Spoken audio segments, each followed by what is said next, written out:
Hello and welcome.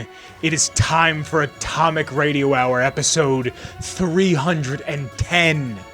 How are you? You look fantastic. It has finally happened. It is finally going to be a thing for us in the Fallout universe. We are finally going to get something that I've wanted to be able to do since 2009. For such a long time, we are finally gonna be able to play as ghouls in Fallout 76. It has given Kyle and I new reason to want to play the game, and we have to get our playthroughs in order. We have to get our times set up and make sure that we're all square and ready to go. But we can talk more about that in the third segment when I talk about the showcase, the Microsoft, the Xbox, the showcase that just happened about a week ago. As of the time of this coming out, I was actually at the gym when it started. I believe it was a Saturday. If it wasn't a Saturday, it was a Sunday. So all of the E3 is underway. So we're going to get into that momentarily. A lot of fun things to talk about. Thank you for being here. You look fantastic as usual. So I don't think I talked about this last week, and since we're kind of in the middle of E3 season, I'm just going to talk about it real quick right now. And that's the rumor that... Hello, can we focus? Camera? There we go. There's the rumor that Microsoft is going to re-retro or re-backwards compat, re-remake Halo 1 Combat Evolved, and that they want to put it on PlayStation. And I would just like to say, I've said this before, why not make all of the money? Think about how many people that grew up with PlayStations that always thought Halo was interesting and didn't get to play Halo, and now you can play arguably the best Halo on your PlayStation. If they put Reach on PlayStation, it's over. But I think Combat Evolved and Reach, I'm not big on 2. 3 is like the one I probably played the most, but Halo 1 was my first one. I played that on PC. Big fan. Big fan of Halo 1, especially on PC. And I just think it's nuts. I saw someone have a hot take on Twitter that was like, the show fumbled so badly with the Halo license that they're now going to put Halo on PlayStation. And I don't know if it's because of that. I think it's more just because Halo doesn't feel fresh anymore. Not since like 3 or 4 Reach, like that era, has it felt fresh. I haven't played Infinite. I have no desire to play Infinite, to be completely honest. I want to play just to know what happens, but I didn't play 5. So 4, I went to the minute release for, and then it was, I don't even think I played 4 story. I think I just played 4 for the multiplayer with my friends. And even that I didn't play that much because I remember there was one map that kept getting played over and over again. Anyway, Combat Evolved, the best one, is supposedly coming to PlayStation probably sometime within the next 50 years. So if you never played it, now is your chance to give it a try. But if you're a Fallout fan, I have a feeling that you might be someone who either plays on PC or Xbox, and Halo has been on PC and Xbox, longer on Xbox than PC, but you know what I'm getting at. So we have a lot to talk about in our third segment, and I have a really fun piece of lore. We get to talk about a ghoul, one of my favorite things to talk about in the Fallout universe. That's why I'm so excited to talk about what happened at the Microsoft Showcase, because we are getting the ability to play as our friends with a less fleshed face, if you will. Before I can talk about this week's lore, I have to thank the Patreon. Because of the names that are on screen right now, the show continues to get bigger and better, and it grows, and it becomes stronger. And these people believe in myself, they believe in the program, and they want to see it get bigger and better, like I said. So I have to thank some of these names on screen right now, and starting at the top, I have to thank the OG Noah. Thank you, Noah. After Noah, I have to thank Marcus. Thank you, Marcus. After Marcus, I have to thank Mellow Milhouse. Thank you to Mellow Milhouse. After Mellow Milhouse, I have to thank Captain Lennox. Thank you to Captain Lennox. And last, but certainly not least, I have to thank DanishHoundDog. Like I said, all these people are on the Patreon, from the $1 tier to the $10 tier. At the $10 tier, you get to listen to these episodes get recorded live. There's a couple other perks. Go ahead and check out the Patreon if you like the show and you want to see it become a bigger and better production. Again, thank you for your support. I love you very much. So this week's lore, like I usually do, I go to the Patreon and I ask the Patreon a question. And because we are getting the ability next year in 2025 to play as ghouls in a Fallout game, finally, we are getting that ability in Fallout 76. I wanted to talk about some ghouls. And I went to the Patreon and I said, hey fellas, would you rather hear about Jason Bright, a cult leader of a ghoul cult, the leader of the ghoul cult, Bright's Brotherhood, or would you rather hear about Desmond Lockhart, a man who is well over 200 years old and is surviving solely on piss and vinegar? So if you'd like to hear any lore, and I mean any lore whatsoever, consider checking out the Patreon, because from the $1 tier to the $10 tier, your voice, yes, your voice is heard weekly when I ask what you would like to hear from the Fallout universe. The $10 tier, you get to listen to these episodes, get recorded live. If you're interested, there's a link in the box below. And this week's lore, by way of the Ghoulman Entertainment Patreon, I bring to you Desmond Lockhart from Fallout 3's DLC Point Lookout. Desmond Lockhart is a highly irradiated fella with a special of 6 strength, 5 perception, 4 endurance, 4 charisma, 4 intelligence, 6 agility, and 4 luck. He is in Point Lookout in 2278, which is not something that I ever realized when I started taking the notes, and I get all of my lore off of fallout.fandom.com, the Wikipedia, if you will. I get all of my lore there, and they state on the wiki that he is there in 2278, and yeah, that makes perfect sense because of the timeline of Fallout 3. It's just something that I never noticed, that by time you get to Point Lookout, it's 2278. Just a fun fact that I didn't even realize.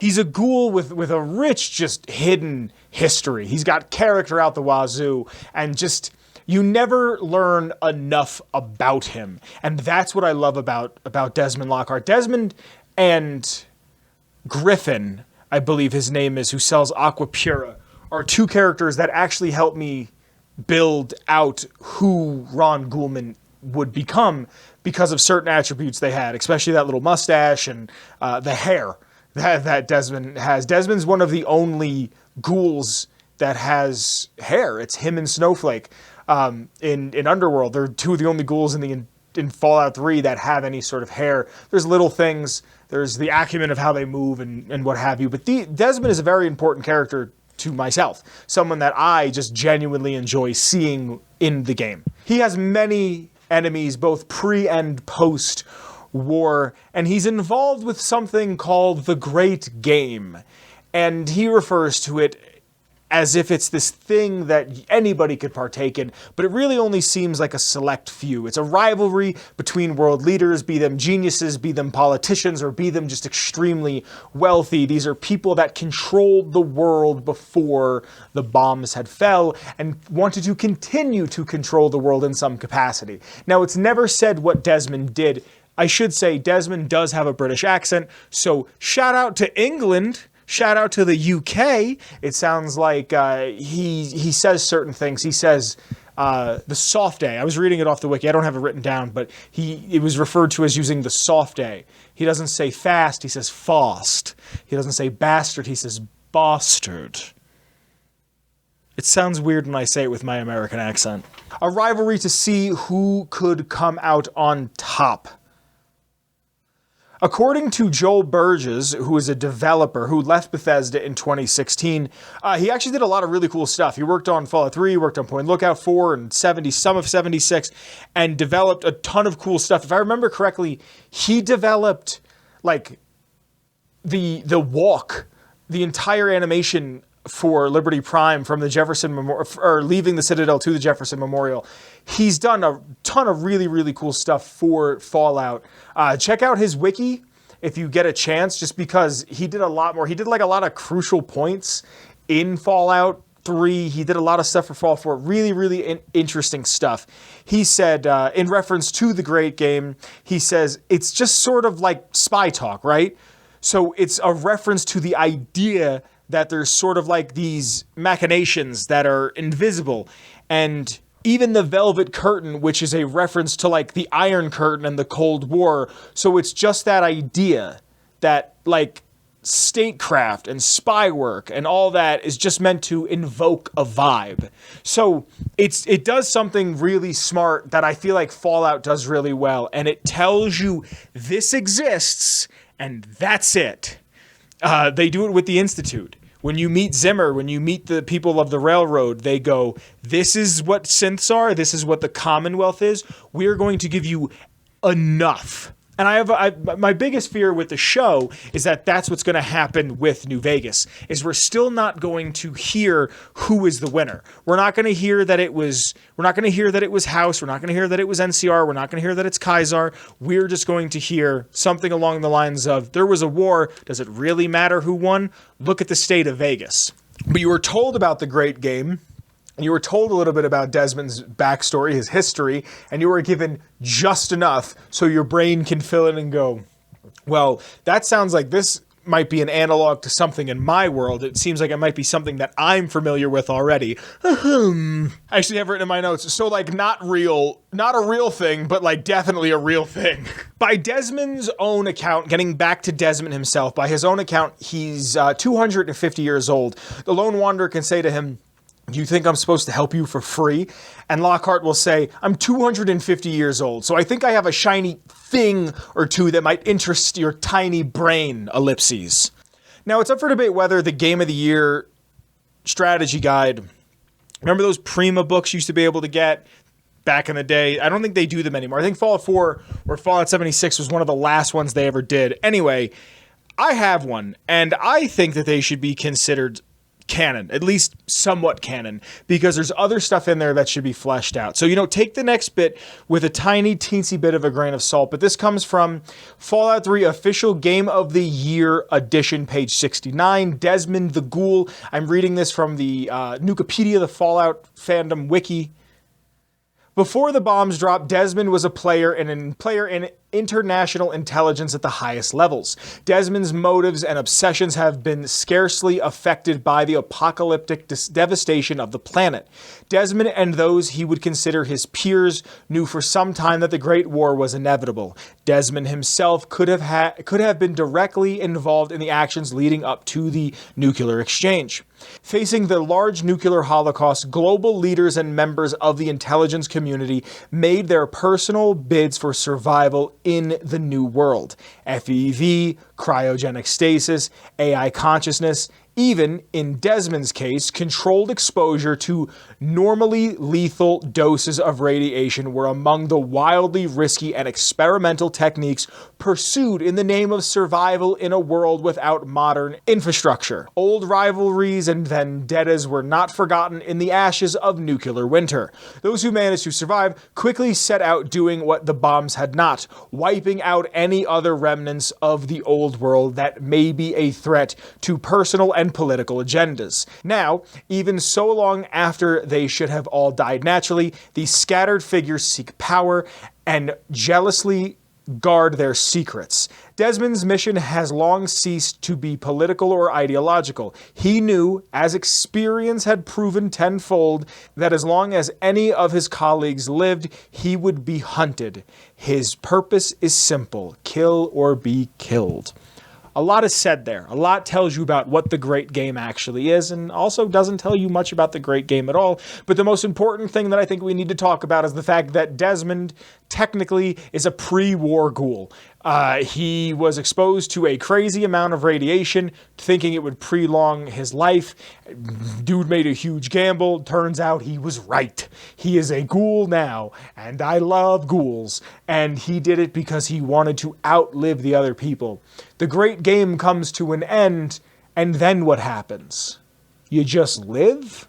Money doesn't exist anymore. What real power do you have? Now, there's a lot of evil to be said about Desmond. Obviously, he's someone who's vying for power, who's vying for some sort of money, but he has two dogs. And if I'm pronouncing these names correctly, it's Freki, Freki, and Geri, Geri. And I think it's interesting when they give an evil character, even though he has good karma, they give an evil character dogs. It's always a sympathetic move. There's that picture of, I I don't know if I could technically say this on YouTube, so I'll say it like this. German soldiers from 1930-something to 1940-something petting dogs, and it's one of those where it's like, even the bad guys like dogs. It's one of those things where it's like a propaganda move. But I think it's interesting when you see that he has the dogs. But also, I think the dogs that he have are very much just dogs that are there to use. He doesn't really care. When you get to meet him and his pups, you meet them at the Calvert Mansion, which is where he gets attacked by the Tribals. The Tribals enlighten one is told by what is his enemy, Professor Calvert, to go to the Calvert Mansion. Him being there is very much a dig at Calvert, at his nemesis. He's trying to pull up all the information from the old mansion that he can. Desmond even says, I'm going to try to do this in a British ghoul accent, so I apologize if it's hella cringy. I'm pulling all the data that I can from Calvert's computers. Everything the little bastard gathered is here. And then, when it's done, I'll leave this place to sink into the sea. There's no hatred quite like 200-year-old hatred. I'm known to I have what's called Italian Alzheimer's. I forget everything but a grudge. And I'm trying to get better at that, to be completely honest with you. I'm trying to forgive, I'm trying to forget, I'm trying to move on. Life is too short for you to hold a grudge. But imagine hating somebody for 200 years. He must not even know what he's upset about. His name is Professor Calvert, the man that he's beefing with, that Desmond Lockhart is beefing with. So there must be something. He must have been a scientist or a collegiate teacher or something. But imagine being upset for 200 years, dude. I'm upset for like a year, and I'm like, this is too much. I'm upset for 6 months, and I'm like, this is too much. Now, this is where you come in. You get to choose whether you want to help Calvert or you want to help Desmond, and you can help them settle their beef. And you never really find out what the beef is. You don't really find out anything about what the great game is. You just help this crazy ghoul or this brain in a jar, and you kind of just go about your business. You're given keys, and you're given rewards, and you're given what have you, and you're sent back to the wastes to explore Point Lookout. I recently did this for the second or third time. I really haven't done it that much. When I 100%ed Fallout 3, I got a chance to go back and really explore what was there. And I really, really enjoy the idea of who Desmond Lockhart is. I really enjoy the idea of this 2-century, if not longer, almost 3, because he's 250 years old. And let's say they met when they were 20. So almost, even if he met at 30, almost 2.5 decades long of this battle between these minds of these smarter individuals. At the end, if you let Desmond live and you don't go with Calvert, when you ask him what is he going to do, he said he's going north to go for his next opponent, the next person he will go after. Will we see Desmond Lockhart in another game? If they put it in New York, I think it's dumb if they don't. Even if you see him in like Jersey, because I'm assuming they put a little bit of New Jersey in it, unless they just did Manhattan and parts of the other boroughs. That's a conversation for a different day. Fun things about him, just some notes, again, off the wiki. If you let him live at the end of his quests, when you beat Point Lookout, he just ceases to exist. He just disappears. There's no way to speak to him again. Once he leaves the lighthouse, he leaves the lighthouse for good. Like I said, we're not really sure if he is a good guy, a bad guy. His karma is technically good, but if you kill him, you can take his ear, which is something that you need for the contract killer perk, which is an evil perk. And before the quest of Meeting of the Minds, every time he's knocked out, because he is an essential NPC, you can pickpocket off of him an ear, and you could kind of have like an unlimited money glitch. Calvert, like I said earlier, is one of the best things that modern Fallout does, is it tells you just enough. It tells you this is here, this exists, here's 3 lines of dialogue, have fun with the rest. When you meet Emily Ortal in New Vegas and she tells you about having family in Arroyo, she tells you enough. She tells you everything you need to know. I have family in Arroyo. It's okay up there, but all the good work is being done right here. That's all you need to know. The great game. I'm heading north. There's a bunch of sophisticates who are in on this. It's something that Fallout does really, really well. It lends itself to fan fiction. It lends itself to just other fiction. It also leaves the world open so they can go to these other places later and expand upon they can talk about more the thing that they were just talking about in previous games. You go, oh shit, that line of dialogue that seemed throwaway, it makes the entire universe seem bigger. I really like Desmond Lockhart. I really like Ghouls, and I hope you liked all of that, because that is this week's lore. All right, guys, it's time for the big third segment. I got a big one this week for you. This week, we got to talk about the Xbox Showcase of 2024. A lot happened, and I'm not going to sit here and sugarcoat it to you. We have to talk about a lot of games, and I don't have notes on every game because not every game seemed that important. If I left out the game that you were looking forward to the most, I apologize. I tried to take all the stuff that seemed the biggest, and I wanted to talk about that. I'm not going to talk about Call of Duty. It's Black Ops 6. You could play Black Ops 1 through 5 and probably get the exact same story and experience. The only thing that interests me about Black Ops 6 is that they might have a no Russian style mission about 9/11. That's all I really care about because I lived through 9/11. I remember being in kindergarten when it happened. Other than that, I don't care. And if it's on Game Pass, maybe I'll get Game Pass for a month just so I can play it for free and then never think about Call of Duty ever again. So let's talk about some of these games. Before we talk about some of these games, we're going to talk about everything PlayStation announced at their state of play for this E3 season.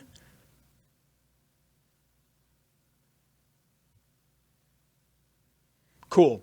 Huge missed opportunity, right? Even if they did one, I don't know what they talked about. I could be talking out of my ass completely, but I feel like PlayStation, Sony has been completely quiet on this all of E3 season. And again, I may just be wrong. I may just be out of the loop. I might not know what it is anymore. I might just not be hip anymore. I might be out of the loop. But I didn't hear anything about it, but I heard a hell of a lot about Xbox. So starting from the top here, we're going to talk about Doom the Dark Age. What a great concept for a game. Doom in medieval time. You're fighting like demons with swords and shields, and you have grappling hooks, and you have a shield that like spins, so you're like Captain America, but like cooler, and you have a shotgun, and then there's a gun that shoots skull fragments. I still need to play Eternal. I haven't played Eternal yet, and I really like Doom 2016, so I really want to play Eternal, really want to play this one. It looks fast, looks frenetic. It looks like the type of game that I really would enjoy, and it comes out in 2025. State of Decay 3 was then shown. And I'm a fan of survival games. I like the idea of like, here's your weapon, here's your stuff, go out and do what you have to do, figure things out. I've never played State of Decay 1, never played State of Decay 2, and I still kind of feel like there is a little bit of zombie fatigue in me. I love zombies back in like 2013 when that was all the rage, 2011, 2012, 2013 when that was all the rage. I loved it. And then I kind of got to the point where I was like, all right, I get it. It's coming back around. And then I saw that like the zombies seem to be fungi based, which is cool. I like The Last of Us, but it seems like The Last of Us has already done it. And there's a show and a game, so why are you doing more of it? If it's multiplayer, and again, it's going to be on Game Pass. If I have Game Pass, I might check it out if Kyle wants to play it with me, but it's a game that I just thought was interesting and I should talk a little bit about. Dragon Age, The Vile Guard. It exists. I've never played any of the Dragon Ages. If it's your thing, I'm sorry that I don't have anything else to say about it. Looks neat. That's about it. Starfield Shattered Space. There's already new stuff in Starfield. So if you're hearing this and you have Starfield and you've been looking for a reason to go back, there's some new locations, new weapons, new gear you can go check out. This DLC pack, though, does come out in 2024. It's in like deep space, like far out space. It focuses on House Va'ruun, which is something that I played about 30 hours of Starfield before I put it down, and I was into it, but I started doing so many side quests that I never followed through with the main quest, and then I heard that you should really beat the main quest and then go back on your second playthrough and do everything, which, whatever, that's not how I wanted to play. I wanted to figure everything out the first time and then kind of speed through the second one and then take it slow on the third one. But for those who enjoy Starfield, more stuff is coming. I know it has its fan base. Starfield is a fun game if you like space and you like games like Starfield. I mean, I know that's a shitty comparison, but it has its fan base and people are excited for this. And I have a feeling Shattered Space could be like a Shivering Isles for Starfield. And then we got 76 News. They did a great little infomercial thing. I always love when they do like a real life, especially now that the show is out and the show is canon. And I feel like the show shows pre-war stuff way better than it could in game. Whenever they do like a telethon thing, like they have in this little commercial, it just makes it feel real. It's like, hey, we're trying to do a fundraiser so we can raise money for Vault 76 so people can live there. And then at the end of it, the guy's like, and if you don't like having skin, I have in my notes here, it just says Ghouls 2025. We're going to get to play as Ghouls. Ghouls are something we are going to get to play as. What a time to be alive. Little 11, 12, 13-year-old me who loves Fallout 3 is going nuts, going, I can't believe I get to play as a Ghoul. Kyle and I are going to finally get to play as Ron Ghoulman and Dr. Victor Steinemann that we wanted to play when we were playing D&D tabletop back in the day on the YouTube channel, on Old Man Vince on YouTube. There's a couple of, I think it's like 3, maybe 4 episodes of a podcast that we did that was a D&D podcast, but it was based in Fallout. And I played Ron Ghoulman and Kyle played Victor Steinman, and we can now do that. 76 is a well more fleshed out game. My first character that was supposed to be Ron was just a really ugly, skinny fella because I really wanted to be a ghoul. And now once I hit level 50, I can be a ghoul. And the Brotherhood won't talk to me. Good. The Brotherhood shouldn't be in 76. Other factions that don't like ghouls won't talk to me. Good. That's what I want. I want to have a prejudice towards me in a game. I want people to not talk to me because I'm a ghoul. Because racism doesn't exist in Fallout, but people hate ghouls. And I want to be able to experience that. That's a part of the world we've yet to been able to experience, what it feels like to be on the reciprocating end of ghoul hatred. I've never done a video or talked about it openly, but my big thing for Fallout 5 would have been that you get to play as a ghoul, and there's a way that you can like go back to your hometown, and they're like, what the fuck is this thing? Oh my god, it's Gary. Why is Gary fucking not fleshy anymore? Why is his skin and nose falling off? I had this whole idea. And now I'm going to finally be able to get to fucking play as a ghoul. I'm so excited. Expedition 33, I have written down here, French, ? Cosmic horror, ? Souls-like, ? JRPG, ? It comes out in 2025. I was so blown away by the French shit, and you know me, love me the French. I just wanted to write that down. South of Midnight looks really cool. South of Midnight is one of the games that I'm like actually excited to play because I own an Xbox. The art style goes really hard. The setting is really dope. The Louisiana, the Creole, that accent I really like. It sounds like real people talking. The art style is like this stop motion. It's like animated on thirds. It's really, really interesting. It's a third-person action adventure over the shoulder game where you get to play as a female protag. It's like just checking all the boxes for a game I like. Fun setting, female protag, third-person action adventure, parkour elements, open world, the things that I like. It's a game that I really want to try. Also, the Big Catfish Man I really enjoy. The monsters seem really cool. There's like a church that implodes because there's a big turtle underneath, and it comes out in 2025. Yo, Perfect Dark looks sick. I never played the OG. It looks immersive. The stealth looks really fun. I'm really actually looking forward to this one. Another one that I'm really, really, really happy that I have an Xbox to play. But wasn't this game in development hell for years? Like, wasn't this just a game that was like, it's never coming out, it's coming out, it's never coming out, it's coming out? Or is that the one that I'm thinking about with the pigs and the girl? Because I remember it was one of like the first games either on the 360 or on the original Xbox was like a later game in that line or something. Ah, man, it's either Perfect or maybe Perfect Dark. I think Perfect Dark had 2 games. It was like one on the N64 and then one on the original Xbox maybe. I'm excited to play it. It looks fun. It looks like I can play it non-lethal. I can play it stealthy. Everything I want. Fable. I believe this is a reboot. I like how the heroes are kind of shitty, like they kind of were in Fable 2, if I remember correctly. So here's my thing with the Fable series. This Fable 2 comes out in 2025. I want to play this. That's all I have written down. But here's my thing about Fable. When I went home for Christmas, I brought a bunch of games with me. One of the games that I took with me is Fable 2. And Fable 2 is a game that I played a lot of. I replayed that game. I made different characters. I seen all the endings, this and that, whatever. I used the glitch so you can have all the money and you could buy all of Albion. I feel like I've done a lot, if not most things in that game. I don't think I did much of the DLC. I don't remember, to be completely honest with you.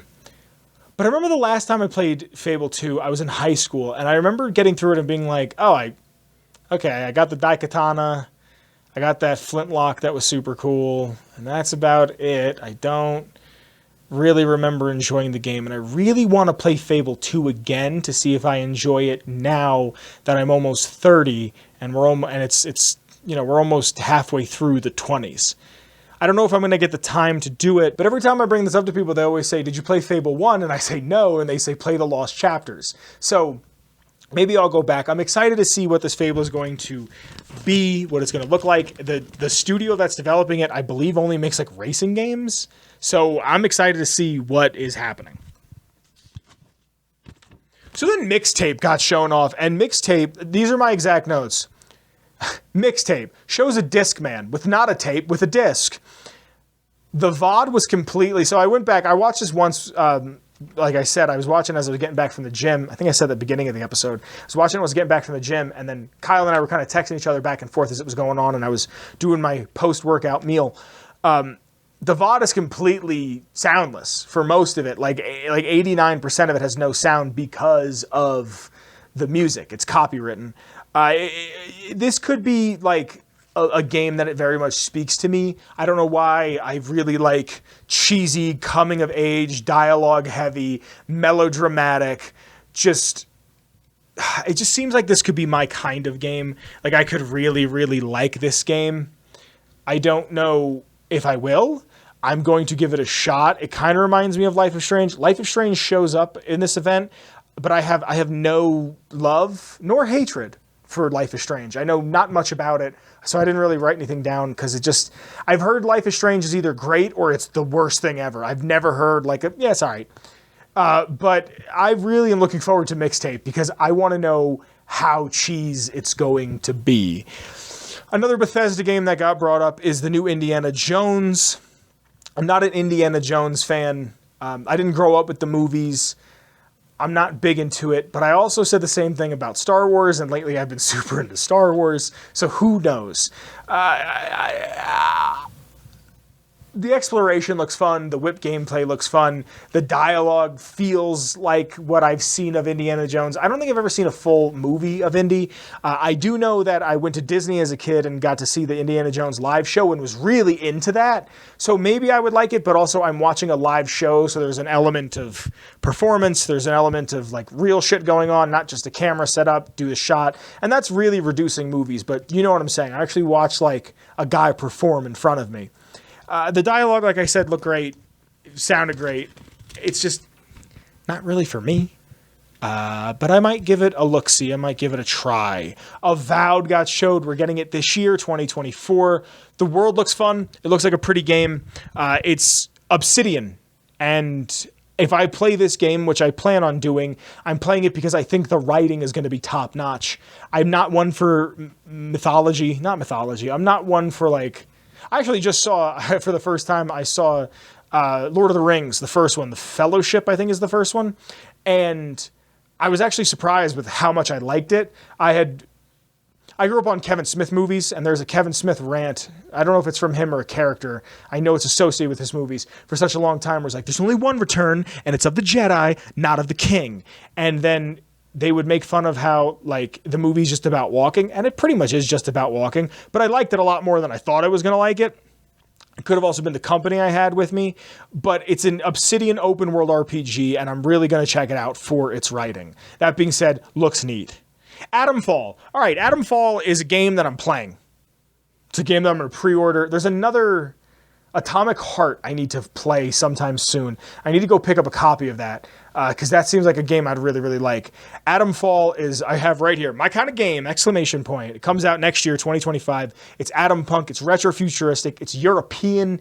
It's got mechs. It's a dystopia. It's just like, there's like a weird anomaly that's going on somewhere that you have to go investigate, and I can't tell if it's British, I can't tell if it's like Ukrainian. It's this weird amalgamation of European cultures. There's like radios that people are talking on, and it just seems like my kind of game. This is a game if I can get physically and I can pre-order, I might just do so. Assassin's Creed. Kyle was supposed to be here. He's been working extra shifts, and I said to him, you know what? If you can come on, I'd love to talk about this with you. If you can't come on, don't worry about it. Do what you can, do what you can't. If I don't hear from you, I didn't hear from him. But I want to hear his take on this. It's a ninja samurai-esque Assassin's Creed. Seems neat. I am not an Assassin's Creed guy. I played the first two, and I played Assassin's Creed 1, Assassin's Creed 2, and then I played Assassin's Creed Black Flag. I actually didn't beat Black Flag. I played it, but I didn't beat it like I did the other two. What I did do is beat the Adewale DLC, and I had a really good time with that. But Assassin's Creed is one of those series that I've never been super, super into. But when I have questions about it, Kyle's my guy. So I kind of wish he was here to talk about it. I don't feel like I should really talk about it unless Papa is here. Stalker 2. Never played the first one. Big fan of the idea of Stalker 2. I went to school with a kid who referred to it as hipster Fallout, which 2010, 2011 was a beautiful time. And I've always wanted to try it. I've tried playing it once on Steam. It was one of the last games I ever like really streamed. And some kid from from Ukraine showed up and was talking about it. I just remember that because his English wasn't great, and he said, "Hello, I am Ukraine." And I said, "Oh, good, the whole country's here. That should boost my numbers real quick. Maybe get a partnership out of this." I like that the game is entirely in a different language. I'm a big fan of that. It's very immersive for me. I don't care if I have to read the subtitles. This, again, looks like a game that I would love, be it the combat or the weapons or the survival or the monsters or something. This seems like a game that I'm really going to enjoy, and I really would like to play it. I'd like to play the first Stalker just to beat it. I got to a point that was incredibly hard, and even the people in the chat when I was streaming it were like, this is a hard game. Like, I hope you didn't think this was going to be easy. It's a post-apocalyptic... I'm pretty sure it's post-apocalyptic. It's one of those apocalypses where like there's still grass and there's still like people. There's just like less of people, and there's like little towns and stuff. So I'm always, that's how Twilight 2000 is, the tabletop game. And that was a hard thing for me because I had a hard time wrapping my head around the way that world works. But I would very much like to try it because if it is a video game, it's more in depth, it's more immersive, so I might have an easier time with that. Then, right before the last game that they surprise announced, they show off that there's a new digital Series X coming out, some other new hardware. They're coming out with a 2 terabyte special edition of the Series X. I don't know if this was part of it. I don't believe this was announced with it, but there's a Master Chief controller that rips, that it's all green, it's got black details, and then the D-pad is the color, that orange color of Chief's visor.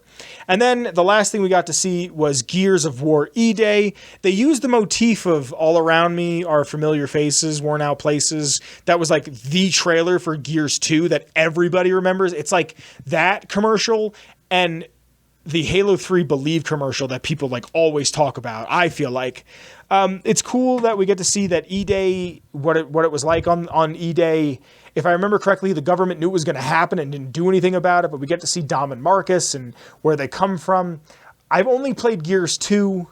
I played a little bit of Gears 3, but I've really only played Gears 2, but it's exciting to see. What are you guys excited for? I would love to know, because that's pretty much the showcase. Again, PlayStation didn't show up, didn't show out, nothing. I don't even know if Nintendo has done anything yet, but we are still just in the beginning of June, the first 2 weeks of June. So we have the opportunity to see some more stuff sometime soon. I hope you guys have enjoyed that, because that has been this week's episode. My name has been Vince. This has been Atomic Radio Hour episode 310. Links in the description to my Twitter, the show's Twitter, Kyle's Twitter. If you like the music, there's also a link in the description there to Feather Duster, the intro song by the one and only Shane Ivers of Silverman Sounds.